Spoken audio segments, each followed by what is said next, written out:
Uhum. Sim, é um tema recorrente, né? O terror ao estrangeiro, né? Naquela época eram os vampiros, as gulas, né? Hoje em dia são xenomorfos, né? Pois é. Estrangeiros, a sua própria maneira, né? É o alienígena, né? Por que não? A IA, né? Também, a inteligência artificial. A gente tem várias gamas de habitantes do limiar. Já não é mais só a Rajiúça, lá nas florestas suecas, entre o jardim e as florestas profundas. Cid, me conta aqui como é que está a campanha, como é que está os preparativos. Sei que já está para fechar e fechar com chave de ouro, fechar com sucesso, mas ainda dá tempo da galera participar, quem está vendo esse nosso vídeo aqui, esse nosso conteúdo. Dá sim, gente. O que que a gente pensou, né? A gente queria fazer esse livro do Sujeira Vampiro há muito tempo, né? Mas a gente sabe que, assim, poesia, né? Não é um tipo de obra com maior apelo comercial no nosso mercado, né? A gente sabe que Portugal, por mais talentos que tenha, né? Por mais que a gente esteja querendo justamente mostrar, né, a qualidade desses autores que não deixam nada a desejar em relação a nenhum outro grande autor que a gente conhece, existe uma certa ideia de que eles são meio santo de casa ainda, né? Eles não fazem milagre. Então,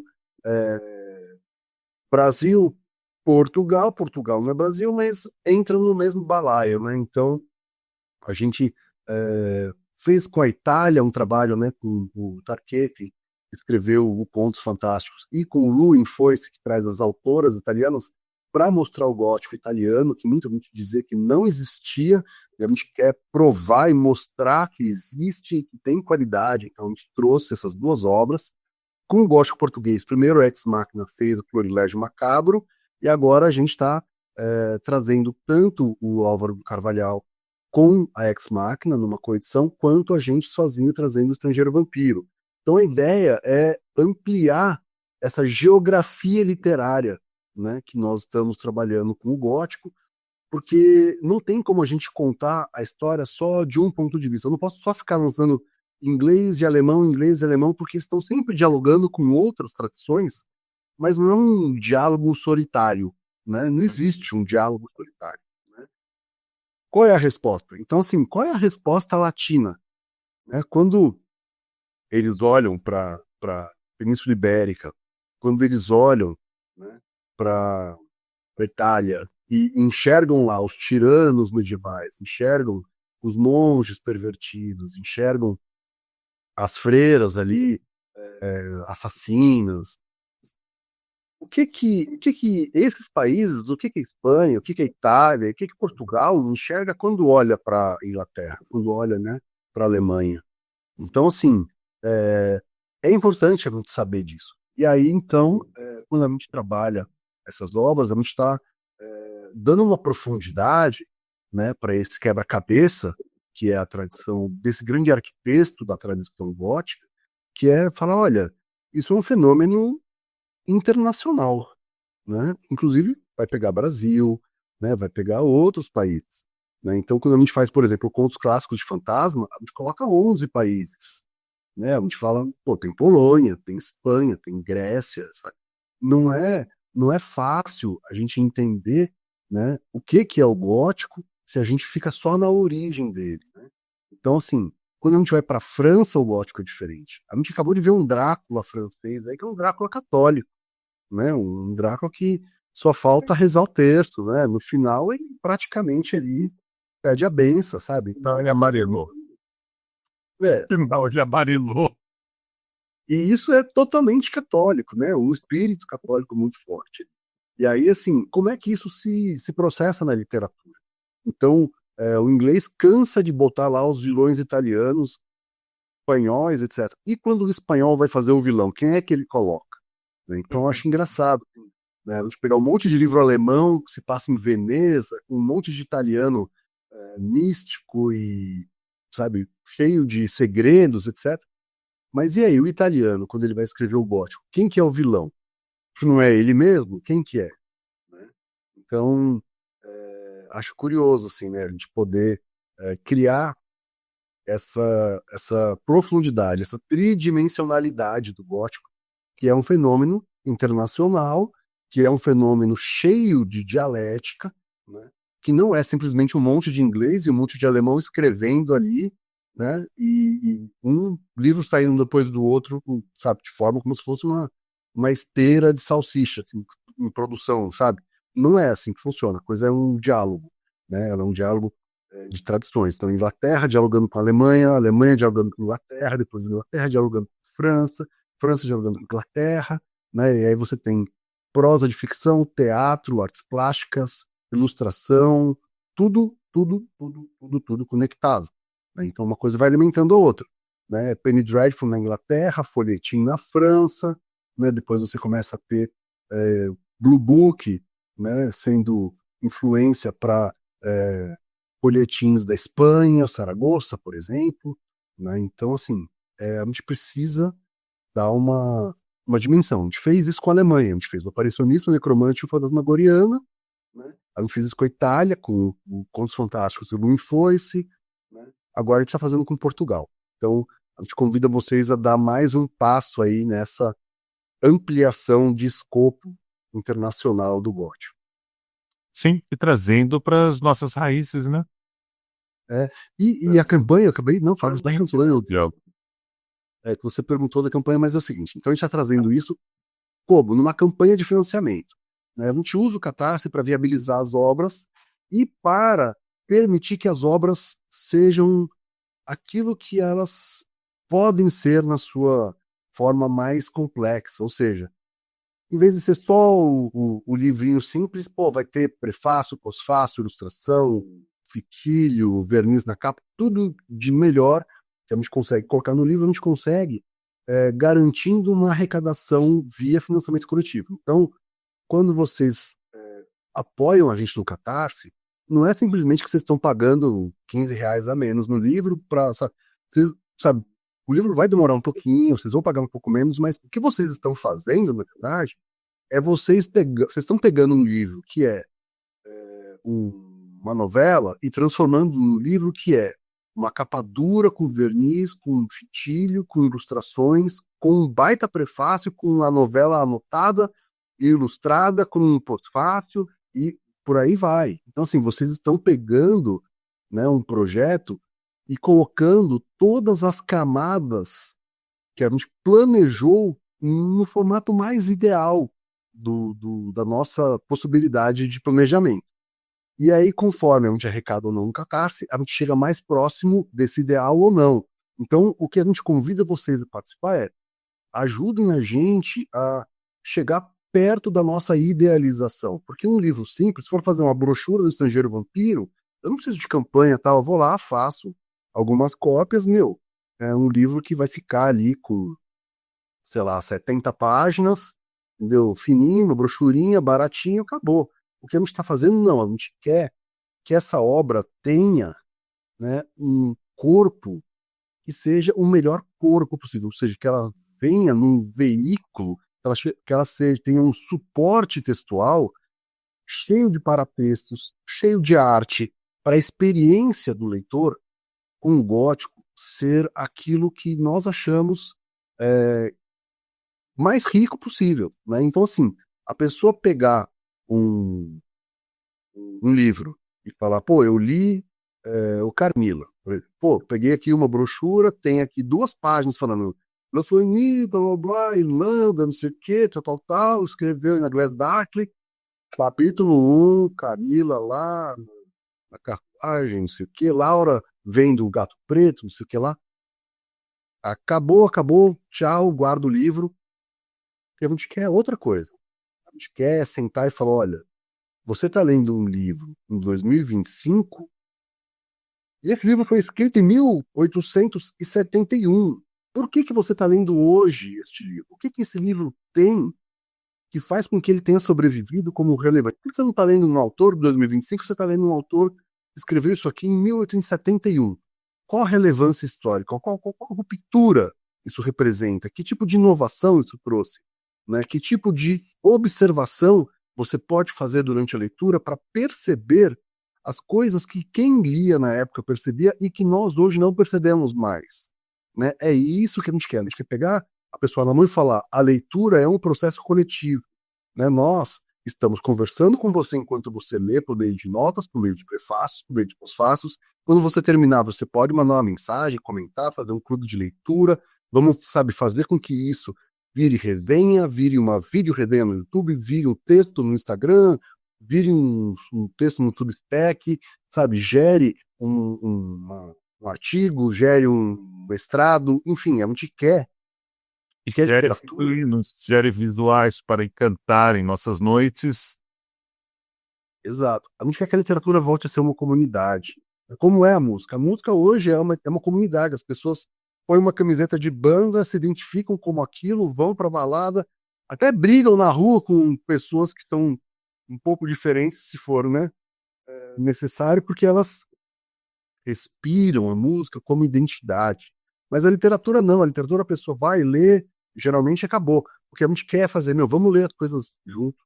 Vamos discutir essas coisas juntos, vamos criar essa memória comum, vamos criar esse senso de comunidade, porque existem coisas importantes aqui que a gente pode aprender junto para evoluir junto. É basicamente isso, assim. Absolutamente. Absolutamente. Tamo juntos nessa proposta aí. Editora Clepsidra cada vez mais trazendo coisas, trazendo pluralidade, né? Pluralidade é o fantástico, um diálogo que, olha, há 10 anos atrás, 10 anos não, porque 10 anos atrás a gente já tinha alguma coisa. Há 15 anos atrás era bem mais complicado. Era bem mais complicado. É, quem é mais novo e está pegando o trem em movimento aqui, né? Olha, a gente não tinha a possibilidade de ter esse tipo de diálogo e ter acesso às obras que a gente está tendo nesses últimos 15 anos. Principalmente agora quando a Clepsidra entra no mercado e passa a trazer as obras, né? A gente não tinha essa profundidade, a gente não tinha esses acessos. E olha, tudo isso está transformando, está criando muita mudança boa no mundo. Então, vamos dar valor, vamos apoiar aí, que é importante, gente. É importante para a gente, como apreciadores de boa literatura, para a gente, enquanto comunidades darks, vampíricas, whatevers, e para nós, enquanto pessoas, né? Porque boas histórias de fantástico, de terror, refinam a gente. É um processo de transformação alquímica interior fantástico.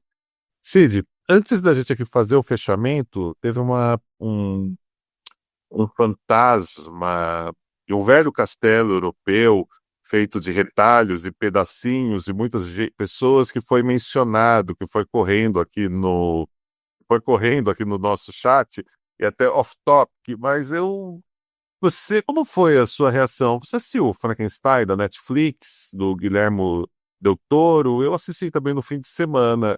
Vamos fazer assim, vamos fechar aqui falando rapidinho dele? Como foi Vamos, para pô. você? Você é o maior Olha, fã de Frankenstein que eu convivo e coexisto nesses últimos, certa feita, long, long time ago. um dia eu vou chegar onde o Primate chegou, tendo visto mais de 100 filmes aí, mas eu já vi um bocado aí, já li muitas peças, vi várias vezes o romance, li contos tirados dele. Então, assim, quadrinhos também, eu sou bem, acho que obcecado, assim, com Frankenstein, né? Então, eu tenho uma relação com ele que, assim, ao mesmo tempo eu posso ver as obras como obras independentes, mas também como derivações de um romance que eu amo, né? Então, eu acho que se eu vejo ele como uma derivação de um romance que eu amo, eu acho que é importante fazer isso, porque muita gente que vai assistir ao filme não tá indo ver porque é um filme do Del Toro, não tá indo ver porque é um filme com Oscar Isaac, não tá indo ver porque é um filme com Mia Goth ou Jacob Elord. Tá indo ver porque é Frankenstein. Então, se eles podem atrair tanta atenção com esse nome tão forte, eu acho que a gente ganha um direito de poder também cobrar, né, algo que é uma expectativa criada em cima de uma derivação de uma obra que tem tantos fãs e tanta relevância cultural até hoje, né?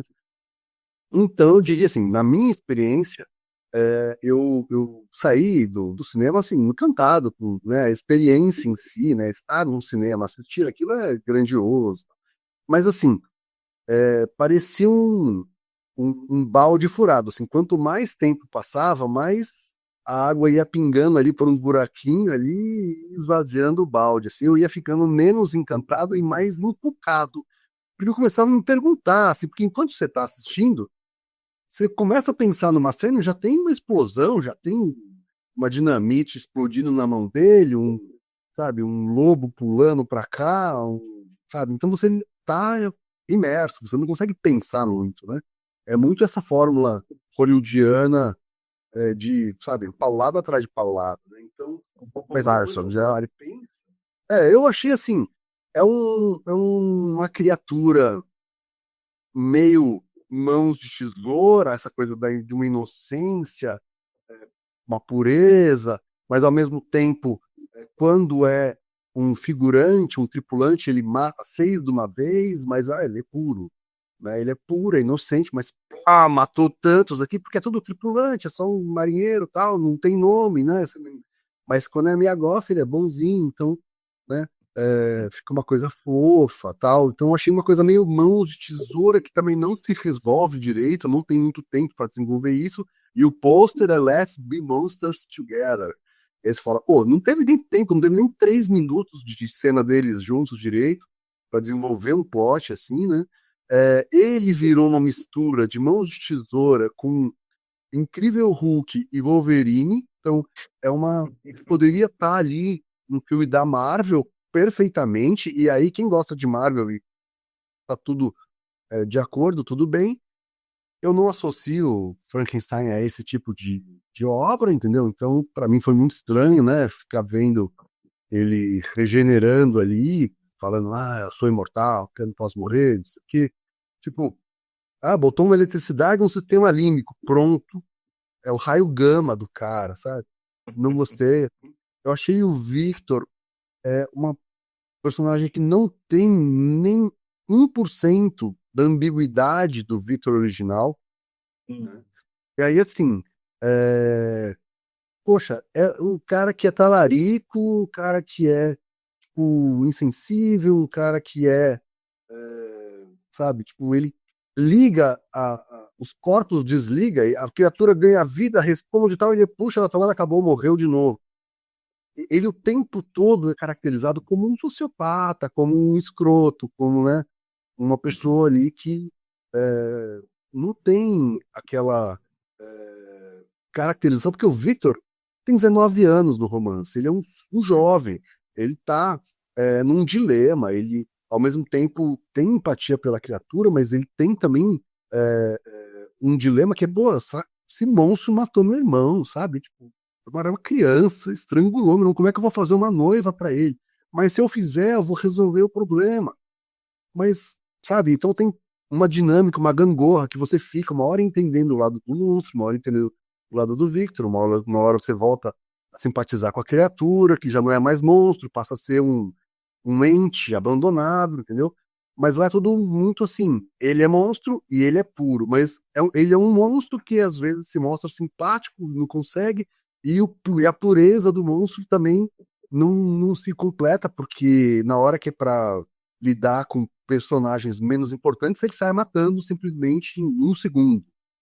E então eu acho que perdeu muito assim a, a, a alma do romance, né? A desesperança do final do romance se perde, mas como um espetáculo, se for para falar, é um espetáculo baseado em Frankenstein. É uma versão quase romantasia, dark fantasy do Del Toro, como se fosse para ver Hellboy. Aí você vai se divertir. Vai sair, poxa, que demais esse filme, adorei, sabe? Tipo, a música é boa, os personagens têm atores muito bons dando vida a eles, as atuações são muito boas, né? Tipo, o figurino é belíssimo, mas nada faz sentido, porque, pô, aqueles figurinos nem os monarcas tinham dinheiro para ter roupas tão elaboradas, sabe? Aqueles laboratórios, sabe? Não, sabe? Nem Aquela torre que eles estavam. sabe? Aquela tecnologia, tudo. Aquilo custaria mais do que o PIB de vários reinos inteiros, assim. Então, É uma coisa muito, eu acho que assim, muito, como é que eu vou dizer? Muito caricata, assim, sabe? Então vira uma coisa quase cartunesca. Eu acho que assim, eu não esperava que fosse ser um filme com uma base assim, parece que, sei lá, parecia que foi uma criança que fez o filme pra mim. Eu acho que assim, deram muita grana na mão do Del Toro e falaram, meu, cria aí o seu parquinho de diversões e se divirta, entendeu? E aí, assim, ele fez aquilo, só que não tinha um produtor do lado para falar, cara, você entendeu que não faz sentido o bicho ficar meia hora tentando quebrar uma corrente no meio do fogo e não conseguir, e agora ele desencalhar um Titanic de dentro de um iceberg aqui, cara, não faz sentido, cara, é o mesmo bicho, sabe? O que que ele fez? Ele comeu espinafre, entendeu? E agora tá tipo, porra, super poderoso, sabe? Virou Superman, só faltou voar, cara. Se ele começasse a voar, eu ia falar, pô, normal. Botaram eletricidade no sistema límbico dele, tá explicado. Ele virou, sabe, um doutor Pois é. Octavius. Ou seja, tipo, O como você filme, se tem. eu for ver como um filme do Del Toro, é um baita filme do Del Toro, tem muito do Del Toro.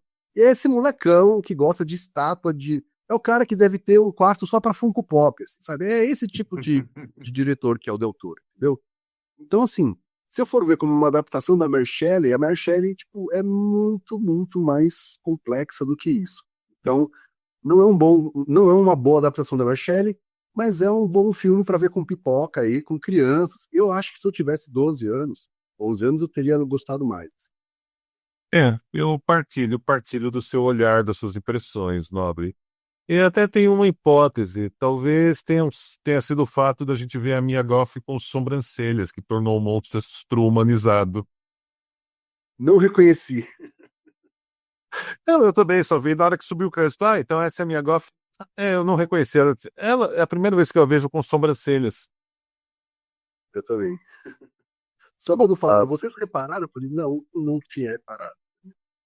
Pois é, pois é, aquele caso muito visual, de uma pitada de Bernie Wrightson ali naquele visual deliciosa também, que eu achei assim, me inebriou bastante.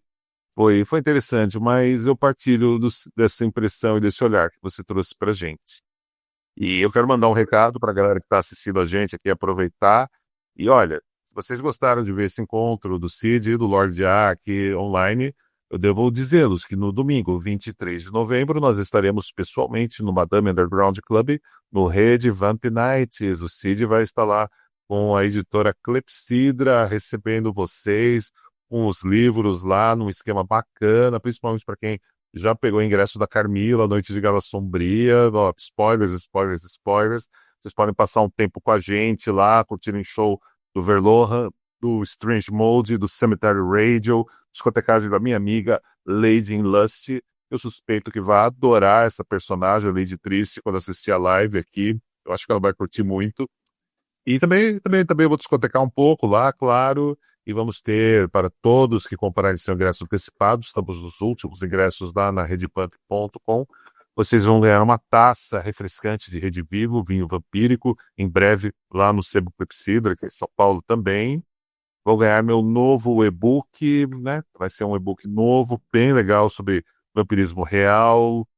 Eles vão curtir bastante. A gente vai falar sobre um símbolo que é o Anque do Luar Negro da nossa comunidade sul-americana e portuguesa. Este vai abrir um pouco da estrutura, da simbologia dele, material inédito para as massas e para o mundo. E, de repente, se você não tem nenhum PDF bonitinho, bem editado aí de vocês que a gente poderia compartilhar com eles também? Tem uma coisa até melhor que dá para fazer, porque a gente acabou de imprimir o Gibbet Hill, que é um conto do Bram Stoker, que foi escrito como a primeira criação literária dele, em 1890. Saiu no jornal Three Months Deservers. e nunca mais reeditaram até redescobrirem agora, nesse ano. E a gente fez esse livreto no formato daquele Raridades do Conto Gótico, que a gente lançava, um livretinho de 10 por 15 centímetros, 10 por 14 centímetros, e a gente pode separar aí umas cópias, umas 30 cópias, para levar lá no Red Vamp Nights, lá para distribuir pro pessoal. Uau, que presentaço. Para os 30 primeiros que compraram os ingressos, o que você acha? Te passo lista. Perfeito, perfeito. Aí Perfeito. Olha, então, eu faço uma Ilhas lá dentro, o pessoal pode pegar lá comigo no meu stand. Pô, ó, gente, vocês foram agora presenteados uma surpresa, nem eu sabia que a gente ia ter essa surpresa, e é fantástico, fantástico, Cid. Muito, muito obrigado por esse presente em especial. Obrigado por esse papo incrível, né? Sempre que a gente pode se juntar para conversar, é sempre uma ocasião importante, uma ocasião muito boa. E poucos estamos aqui chegando na nossa conclusão, né? Afinal, hoje ainda é quarta-feira, amanhã é quinta, e tanto o Lorde quanto o Cid passou por um ciclone, né? Recentemente no apartamento dele.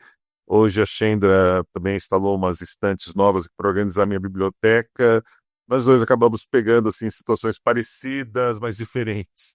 Mas Cid, para a gente concluir, suas considerações, como o pessoal apoia a campanha do Gomes Leal. Conta aí, o fechamento é seu hoje. Olha, eu gostaria de convidar todo mundo, então, a dar uma olhadinha no nosso projeto lá no Catarse, catarse.me/fantástico sem acento.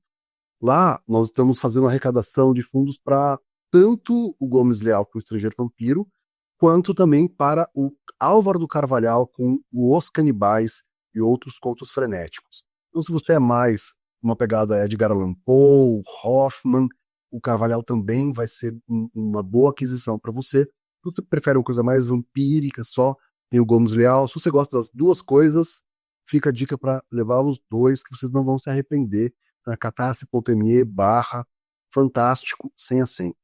E, como a gente falou de Frankenstein, eu gostaria de falar que a gente tem ainda disponível o Presunção ou a Sina de Frankenstein, que é um livro que traz a primeira peça, foi derivada do romance da Mary Shelley. Em 1823, a Mary Shelley assistiu, adorou, e foi essa peça que tornou ela famosa, que fez o pai dela bancar a segunda edição do Frankenstein pela primeira vez na Inglaterra com o nome dela, porque antes a edição britânica era anônima. Só na França, em 1821, que ela saiu como sobrinha do Godwin, senhorita Shelley, né? E sem o nome completo dela. E aí, em 23, então, sai com o nome dela por causa dessa peça. A gente publicou essa peça e também o primeiro conto inspirado no Frankenstein. E os dois são completamente diferentes do romance e tem muito mais a ver com o que a gente conhece pelo cinema. Ou seja, são essas peças do começo ali, né, das adaptações, que criaram o assistente que virou Fritz, ou o Igor, que criou cenas icônicas como a coisa do It Lives, que virou It's Alive, que criou essa coisa dos relâmpagos, da eletricidade sendo usada mais explicitamente, que depois a Mary Shelley vai incluir com maior visibilidade na edição de 1831, que veio alguns anos depois, né? 8 anos depois da peça, que vai incluir também a criatura que só murmura, que não é articulada, que ela só aparece ali e dá uma grunhida, assim, porque na época você tinha que ter mímica, né, em algumas peças. A pantomima era obrigatória nos teatros que não eram chancelados pela coroa britânica. Então, a criatura fazia o papel de mímico, né? Não é bem no mímico fazendo, né, aquelas coisas que a gente conhece, mas só dela não falar já cumpria a cota de ter que ter um mímico, né? Então, o Fritz fazia a cota da música, ele começava a cantar para explicar para as pessoas o que estava acontecendo, né? Então, eram chamados dramas ilegítimos, ou seja, os burlescos, as comédias, né? Porque a coroa britânica não podia censurar todo mundo, fiscalizar todo mundo, então falava: Drury Lane e Royal Theatre vão ter dramas legítimos. O resto tem que ter mímica, tem que ter música, palhaçada mesmo, para não ficar uma coisa séria, com perigo de subversão política. E o Frankenstein, ele nasce dentro dos dramas ilegítimos. E é por isso que a criatura do Boris Karloff, por exemplo, não fala direito, só fica good, friend, não sei o quê, por causa dessa limitação da época do Presunção que a gente está oferecendo. E a gente vai fazer uma segunda edição do nosso Frankenstein, que é a edição crítica, com mais de 300 páginas de extras. A gente acabou de descobrir a localização de um material que nunca foi reeditado, nunca foi nem editado no mundo, né? Ainda mais reeditado. A gente vai traduzir Eu não vou falar nada dele agora, mas esperem aí uma pequena bomba, né? Que é um negócio completamente fora do radar aí de quem estuda Frankenstein, e a gente vai colocar na nossa segunda edição, da nossa edição aí do Frankenstein, tá bom, gente? Se vocês quiserem já entrar no nosso site, vocês podem colocar lá no anúncio do nosso Frankenstein, avise-me quando chegar, que aí vocês recebem um e-mail também quando ele estiver disponível, tá? Então é isso, gente. Claudia, cara, sem palavras aí para agradecer o espaço, para agradecer aí o suporte, o interesse sempre, né, que você demonstra aí nas produções editoriais ligadas ao vampirismo, né, e agradeço também pela sua um interesse assim incansável, né, de trabalhar esse tema. Eu reconheço uma genuidade, eu vou dizer assim, uma autenticidade, né, muito genuína aí no seu interesse pelo vampirismo, né? Te conheci em 98 e nós dois estamos aí obsessivamente trabalhando no cinema. Tem sossego, a gente se dá uma folga, né? Então acho curioso assim como que a gente foi construindo essas coisas aos poucos, né? Então é muito bom saber que tem outras pessoas também criando essa rede, né? Acho até curioso chamar junto de rede vampírica, né? Acho que muito apropriado, e recebendo pessoas interessadas, instruindo elas. Obrigado pelo trabalho. Eu estou à disposição sempre que você quiser aí alguém para comentar algum papo ligado à literatura, né? Tem o Primate também que manja muito de cinema, é uma pessoa Primate, querido. né, para falar sobre cinema vampírico, ele vai certamente contribuir muito. Literatura pode contar comigo, né? Poesia, prosa, ficção, etc. E tamo junto aí. Você chamando, a gente aparece aí com o maior prazer. Opa, tamo juntos, Cid. Você também sabe que a recíproca é verdadeira. Tamo juntos e vamos criando encontros, encruzilhadas para todos nós que amamos. Eu ia falar esse universo sombrio, mas eu vou dizer a amplitude e a vastidão gelada desses mares que a gente navega. Perfeito. Under the night,